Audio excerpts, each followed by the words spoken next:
Hey guys, it's me, Sarah Seibelman, and I am here to answer a question that I got asked in our group of writers, and I thought it might apply to more than just our group of writers because I know that some of you who are watching are also creative, artistic writers and wanting to make time for yourself to do these things. And the question was, how do I carve out time for being creative and writing?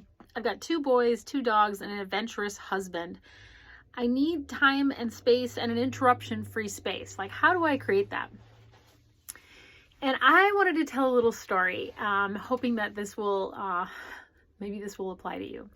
So about 12 years ago, when I went on my sabbatical from medicine, my medical practice, and eventually decided that I didn't want to go back to my paid job of being a physician,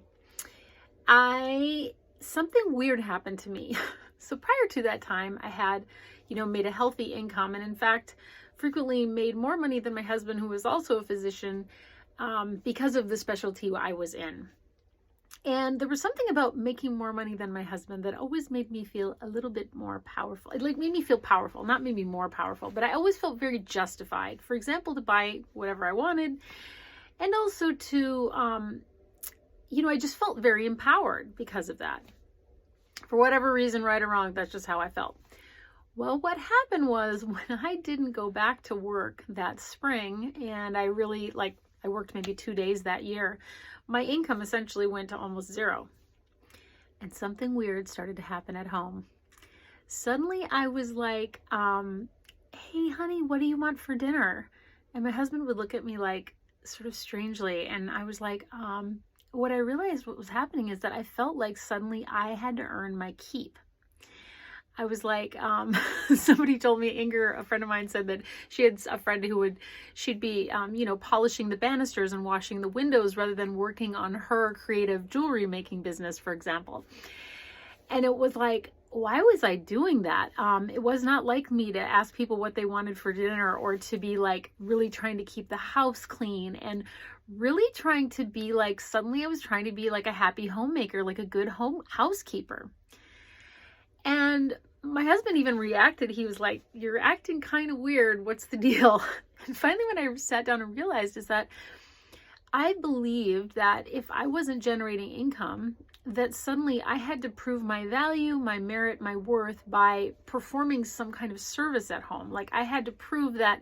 It was almost like I was like a, peasant. Willie, I hope he'll keep me around as staff, and like I hope I can maintain my shelter here, if I behave myself and if I dust things properly and if I cook the master's favorite meals, he'll like them.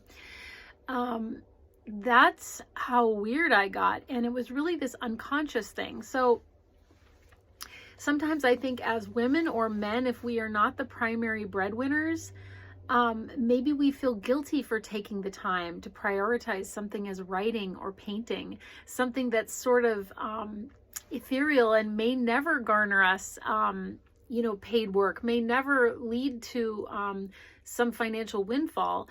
But so that's why it can be problematic. So I tell that story just because I'm wondering if that may be impacting your ability to make space for yourself and make time. That often we can feel that what we are wanting to do, whether it's writing a book or painting your paintings or creating an album of new songs, whatever it is, these creative things take time, money, resources. And do we feel guilty because we are not bringing home the bacon, so to speak? So if that's one of the things holding you back, I want you to reconsider that notion. And I had to sit with myself and realize, oh my gosh, just, holding down the fort was good enough. I did not have to become Beaver the Cleaver's mom in order to maintain my status as a welcome member at the household. And so, yeah. And the other thing is to really, I've talked about this before, but to create a space of your own and to have boundaries. So maybe there's a space where your dogs, your kids, and your husband are not allowed, even if that's a walk-in closet. There was a period in my life where just the house that we were living in, there was no extra room for me to take over or even really a corner of the room. And I do best when I need to really block out sound. So I don't do well like in the corner of a common room where other people will be. So I used my walk-in closet often as a place I would just crawl in there, shut the door, you know, I plugged in a lamp in there and ran an extension cord in there. And that's where I would sit and write and meditate and do different things where I really needed to be alone and be with myself. So can you claim some space for yourself that's only for you? And even put a sign on the basement, or excuse me, sign on the door that says something like, please do not disturb. I mean, obviously, if your kids are, you know, not of an age where they can care for themselves, that's not going to work. But if they're, you know, above 10 years old, they can probably handle being, you know, on their own for an hour or so or two. You know, a note that says, you know, unless if the house is burning down, please do not disturb me. I will be out at 3 p.m. or whatever it is. So anyway, I hope these tips help you, because we desperately need you to make your creative act, because it's really what's going to restore balance to this planet as we all do these things. So anyway, sending you lots of sprinkly fairy dust for all your creative activities, and I hope you find the space and time to do these things. Mwah.